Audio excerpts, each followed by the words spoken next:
Hey there. Today we're going to grease the loader on this M6060. As you can see, it's a LA1154 loader, same loader they put on the 7060s, and I think the new M4 series Kubota's has the same loader on it. I've had real good luck with this loader. Like I showed in one of my videos, one thing I did is I moved my pin down to the power hole instead of the height hole, and that really makes a big difference in the lift strength on this loader. I've seen reviews on these tractors and comparisons of it to a John Deere and this and that on the lift strength, and I've always noticed every time they do a test on lift strength, they don't have this jack pinned in this lower hole, and it really made a huge difference. And once I put it there, I left it. Of course, it don't lift hardly as high, like I told you in the review video, but it's definitely been worth doing, in my opinion. Easy to do too. But I always like to keep my loader greased good, especially these fittings out here in front where they're in the dirt and everything. I like to keep them greased, especially regular. And I got me a Kubota grease gun here. I don't know where it is. Bought that from Asics. I order a lot of my filters and small replacement parts and stuff from Asics online. I've never been to one of their dealerships or anything, but I like going on there. You can go online and pick out what you need, order it, pay a little bit for shipping, and it's about an hour and 15 minutes, 20 minutes to our local dealer.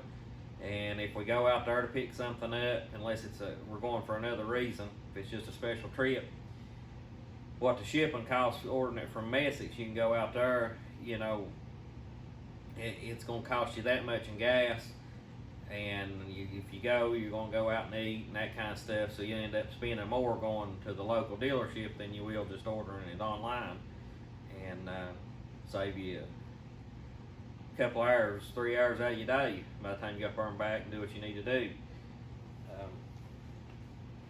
I like to go to one of their dealerships. I like watching Neil Messick's videos and stuff he puts online, little reviews and stuff.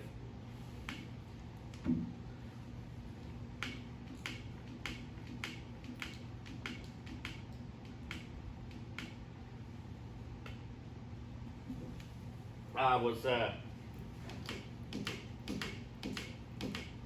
Tiffany gives me a hard time about my YouTube channel. She kind of picks at me and stuff, says nobody want to watch me and all this and that. I'd tease her the other day. I said, if we go to the National Farm Machinery Show this year, I said, we'll set us up a booth and do a meet and greet, just getting her going. She said, well, if you do that, I ain't going. And well, this morning we sitting up there and watching TV, and I'd watched Tractor Time with Tim the other day, and he said that they're going to be at the John Deere booth at 11 a.m. Every day during the farm machinery show in Louisville. And I told Tiffany, I said, I was telling her about it, and she said, oh, that's neat. I said, yeah, Kubota hasn't got in touch with me yet about the schedule.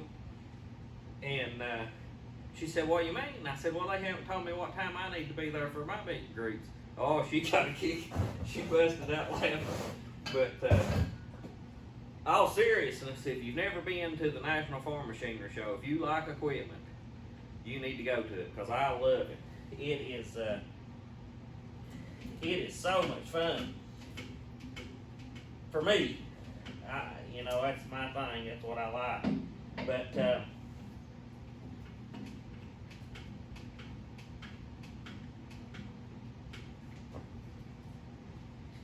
usually we only get to go on Saturdays, on the Saturday of the machinery show, just because of my work schedule. But I would love to go during the week sometime when it's less crowded. Saturday is just so crowded, and you really need about 2 days to get, where's that at? Out of grease. But you really need about 2 days to get all the way through that show. I've never been able to spend 2 days, but there's just so many buildings, so much stuff to see and go through. If you spend any time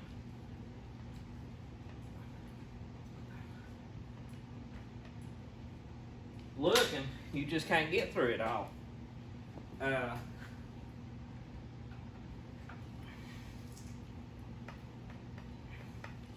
It's about a 4.5 hour drive for us, so we usually, if we do go, try to go down the night before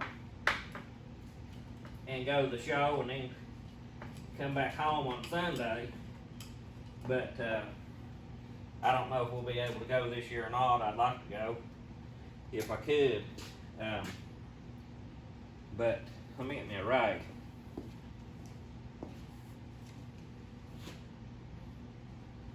But it's always a good time. I'd highly recommend going to it. It's free to get into. You have to pay parking. I can't remember what it is, but it's well worth paying the parking to get in to see all that. You see a lot of new release equipment. You get to see a lot of stuff. We don't have a lot of the bigger farm machinery in our area just because of the way the land is. But I like going and seeing the combines and the big tractors, the big tillage equipment, and stuff that we don't get to see, and climbing up in them, looking in them, and everything. I think that's neat. But they have tools, you know, your accessories, parts, people there, yeah, toys for the kids and the adults. It's have food, you know, it's all different types of food and everything. You don't have to leave to go eat lunch. And they have the tractor pulls there. National tractor pulls are there during that time. You can go to them. We went to that one year. I loved that. That was awesome. But anyways, we're about to get this thing finished up. I just want to talk to you a little bit and tell you about the National Farm Machinery Show in Louisville. So if you're able to go, I would highly recommend going. I think you'll really, really enjoy it. But have a nice day.